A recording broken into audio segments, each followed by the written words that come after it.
পুরা জাতি ওনার উপর আস্থা রাখে।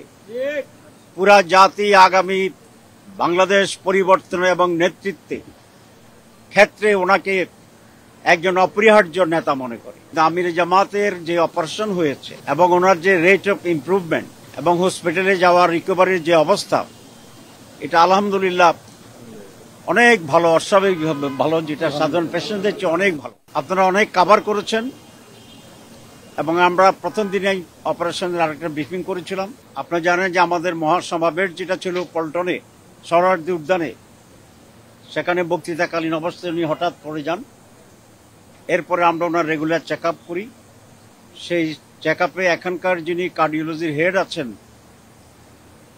বিশ্ববরণ্যে বলা যায়, পৃথিবীর বিভিন্ন দেশে আমরা ওনাকে দেখেছি, সিনিয়র ডাক্তাররা চিনে এবং বাংলাদেশে তো বটেই।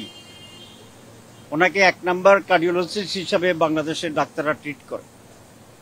যে অধ্যাপক মমিনুজ্জামান সাহেব, উনি নিজেই অনলাইনে আমাদের সমাবেশ দেখতেছিলেন, ওনার বক্তৃতা শুনতেছিলেন এবং যে পড়ে যাচ্ছিলেন সেটা উনি অবজার্ভ করেছেন। তখনই উনি একজনের মাধ্যমে আমাকে ফোনে রিকোয়েস্ট করেছিলেন যে তিনি আমির জামাতকে একটু দেখতে চান, চেক আপ করতে চান। আমরা সেই হিসাবেই ওনার সাথে আমির জামাতের কনসালটেশনটা করি এবং এনজিওগ্রাম করার জন্য উনি সিদ্ধান্ত নেন।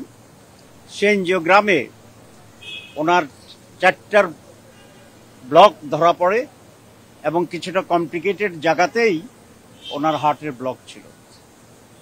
সে কারণে উনি সাজেস্ট করেছিলেন যে এটা ওপেন হার্ট সার্জারি করাটাই উত্তম হবে। এবং তিনি এখানকার যিনি সার্জন এবং বাংলাদেশের এই কার্ডিয়াক সার্জন হিসেবে যিনি খ্যাত আছেন, প্রফেসর ডক্টর জাহাঙ্গীর কবির সাহেব, তাকে দেখার জন্য রিকোয়েস্ট করেন এবং উনি তাৎক্ষণিকভাবে ওনাকে দেখেন এবং দেখার পরে উনিও বলেছেন যে ওপেন হার্ট সার্জারি উত্তম চিকিৎসা হবে। তারপরে ছিল আমাদের পালা, আমরা সিদ্ধান্ত নেওয়ার ক্ষেত্রে আমরা দায়িত্বশীলরা বসেছিলাম এবং সেখানে আমাদের কাছে অনেক রিকোয়েস্ট ছিল দেশ বিদেশ থেকে যে ওনাকে বিদেশে চিকিৎসা করানো হয় যেন। আমরা ওনার সাথেও পরামর্শ করেছি, কিন্তু মহতরম আমির জামাত আল্লাহর উপর ভরসা করে দৃঢ় সিদ্ধান্ত দিয়েছেন যে উনি বাংলাদেশেই অপারেশন করতে চান, হার্ট অপারেশন করতে চান। টেকট্রা মিক্সার গ্রাইন্ডার ঝামেলা কমায়, সময় বাঁচায়। পরে আমরা বসে দায়িত্বশীলরা বসে আমরা একমত হয়েছি যে উনি বাংলাদেশেই হার্ট অপারেশন করাবেন, ইউনাইটেড হাসপাতালে সে অপারেশন হবে এবং প্রফেসর ডক্টর জাহাঙ্গীর কবির এই অপারেশন করবে। অপারেশন খুবই সাকসেসফুল হয়েছে আলহামদুলিল্লাহ। তখনই তাৎক্ষণিকভাবে উনি বলেছিলেন এবং এই হাসপাতালের মাননীয় চেয়ারম্যান, এমডি থেকে শুরু করে একেবারে আয়া সুইপার যারা কাজ করেন প্রত্যেকেই শতভাগ দিয়ে, তার চেয়ে বেশি দিয়ে ওনার সেবা শুশ্রূষা করার জন্য তারা প্রচেষ্টা চালিয়েছেন। আমরা আজকের এই সময়ে প্রফেসর মমিনুজ্জামান, প্রফেসর জাহাঙ্গীর কবির এবং দুইজন বিজ্ঞ প্রফেসরের যে টিম আছে, সেই টিম, এই হসপিটালের যিনি মালিক আছেন, এমডি আছেন, তারা থেকে শুরু করে এখানকার যারা দারোয়ান, পিয়ন, সুইপার, সিকিউরিটি থেকে সর্বপর্যায়ের ব্যক্তিদের প্রতি বাংলাদেশ জামাত ইসলামীর পক্ষ থেকে এবং এই জাতির পক্ষ থেকে অত্যন্ত কৃতজ্ঞতা জানাচ্ছি এবং আমরা আল্লাহর কাছে মুনাজাত করি আল্লাহ যেন তাদেরকে দুনিয়া আখিরাতে কল্যাণ দান করে। আমি জাতির পক্ষ থেকে বলেছি এই জন্যে, আমাদের মাননীয় আমির এখন কোন একজন দলের ভিতরে সীমাবদ্ধ ব্যক্তি নন।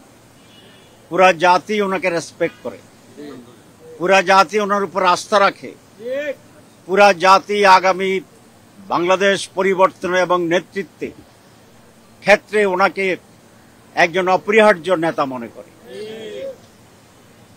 আলহামদুলিল্লাহ আমরা এখন ওনাকে বাসায় নিয়ে যাব।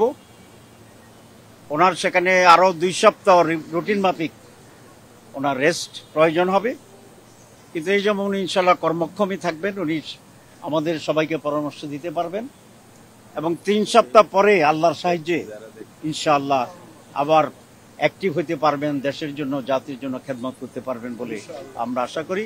আপনারা দোয়া করবেন। ডক্টর শফিকুর রহমান আমির জামাত আলহামদুলিল্লাহ ভালো আছেন, আলহামদুলিল্লাহ উনি ভালো আছেন, আলহামদুলিল্লাহ উনি ভালো আছেন। আমরা দেশবাসীর কাছে আপনাদের মাধ্যমে সালাম পৌঁছাচ্ছি।